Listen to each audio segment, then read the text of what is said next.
Have you ever promised yourself you would stop doing something and then found yourself doing it again? Maybe it's procrastination. Maybe it's junk food. Maybe it's something deeper that keeps holding you back. Today, we're talking about how to finally break bad habits in a way that actually works. But before we dive in, make sure you subscribe to the channel right now. When you subscribe, you help this video reach more people who truly need it, and together we can grow a community focused on real self-improvement. Now, let's begin. First, you need to understand something important. You are not weak. You are not lazy. You are not broken. Habits are powerful because they operate below your conscious awareness. They run automatically. That's why simply trying harder often doesn't work. If you truly want to break a bad habit, you must first recognize it clearly.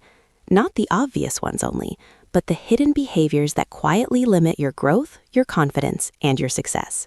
Awareness is always the first step. A habit is not random behavior. It follows a pattern. A trigger happens, a craving appears, you respond, then you get a reward. That reward, even if it's temporary, is what keeps the cycle alive. The problem isn't just the behavior itself. The problem is the loop behind it. If you don't understand the loop, you'll keep fighting the surface while the root stays untouched. Some people choose to stop instantly. No gradual change, no negotiation, just a firm decision. I'm done. This method requires extreme determination. For some, it works. For others, it feels overwhelming. The advantage? It builds powerful self-respect. The risk? If you relapse, it can damage your confidence. This approach is bold, but it's not for everyone. Instead of trying to erase a habit, you can replace it. When the trigger appears, you consciously choose a different action, one that serves you better.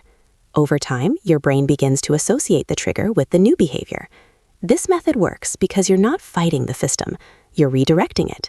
But the new habit must feel meaningful. If it doesn't provide a stronger reward, the old one will win. For many people, slow and steady works best.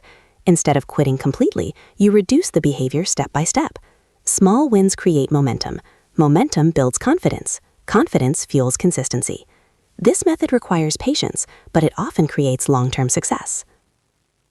Sometimes the most powerful move isn't fighting the bad habit. It's building strong, positive habits that leave no room for the old ones. When you pour your energy into growth, productivity, health, and purpose, destructive patterns naturally weaken. Attention is powerful. What you feed grows, what you ignore fades.